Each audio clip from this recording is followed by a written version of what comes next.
Okay, bago kayo lumangoy, may question and answer pa. Okay, Q&A na. Hello, Uratex team. Kumusta po kayo? Okay na po. Okay na.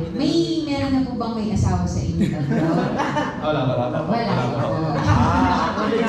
So sa next project nila, may ganang ninyo ulit, no? Nakapag-asawa po ako ng maaga.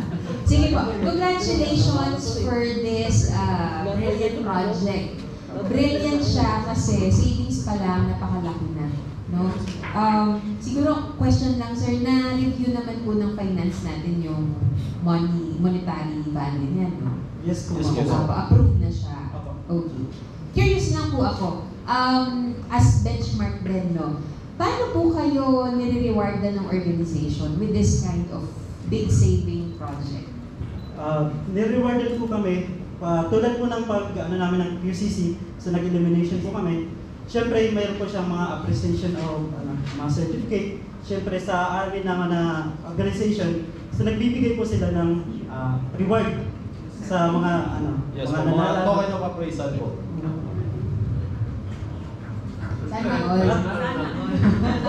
At siyempre, nakapublish po kami sa lahat ng videos sa email po yung Nakapublish po kayo sa diaryo. Sa Uratex po. If meron kayong wish list na reward, ano yun?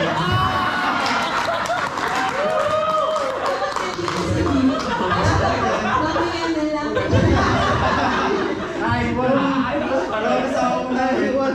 Dali mo sa Siyempre yung mga kasama namin, may first time na sa aeroplano. Gusto namin magpangalawa.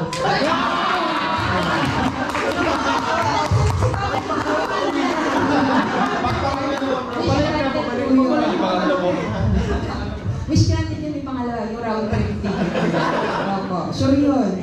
Tama ba sir Mike? Opo. With that, I don't have further questions. Malinaw naman yung pagkakapresent. I can see yung, first time niyo po ba mag-present? Sa national po. Sa national. I can see hindi mo kang first time.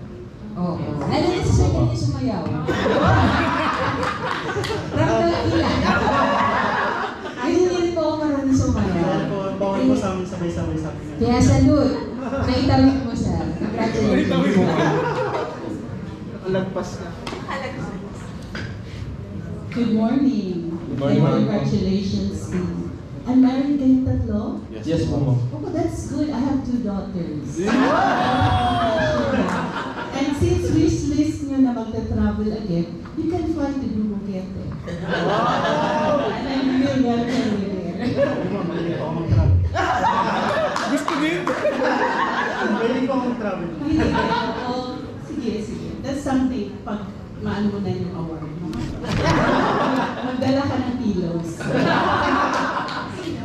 You have a very good project, very clear, very relevant, and yung mga how you approach the problem, very applicable. And andun ang safety, which is good, the 5S thing, kasi yun ang mga basic, no? So sa safety, wala kayong issue. So you see to it that yung mga risks and the hazards are addressed, kasi wala kayong incidents, right? Yes. And the environment you mentioned. So those are the elements that will add to your, yung performance, tataas. Kasi alam mo, yung accidents, yung mga environmental issue. So, yun lang. Wala akong question. Hopefully, I will see you in Dumaguete.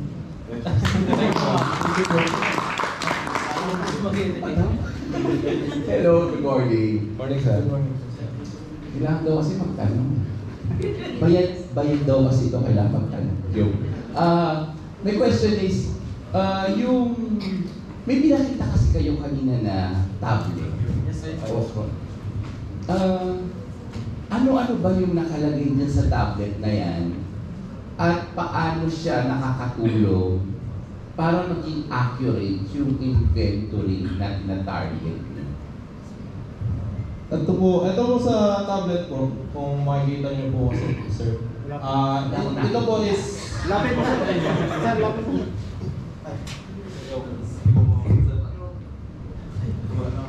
So kami nandito kayo nakikita niyo yun. Yes po. Ano po kasi kami dito, sir? Nag-go po kami from paperworks to digitization po ng aming online daily production schedule. So, dati po, naka-paper po kami. So, medyo ano po to, hindi po siya efficient sa amin. So, waste po ng time.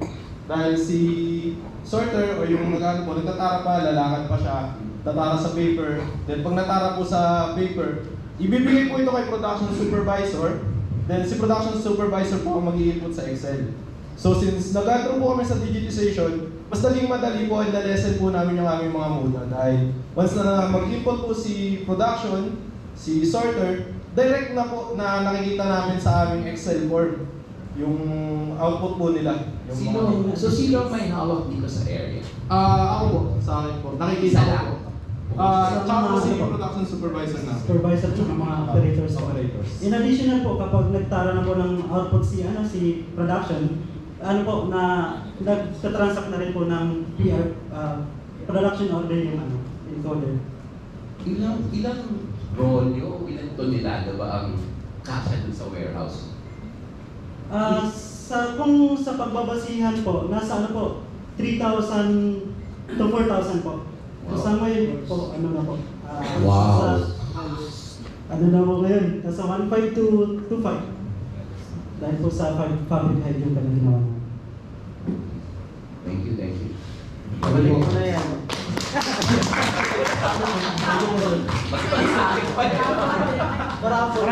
Marapol lang yan. Okay, thank you very much.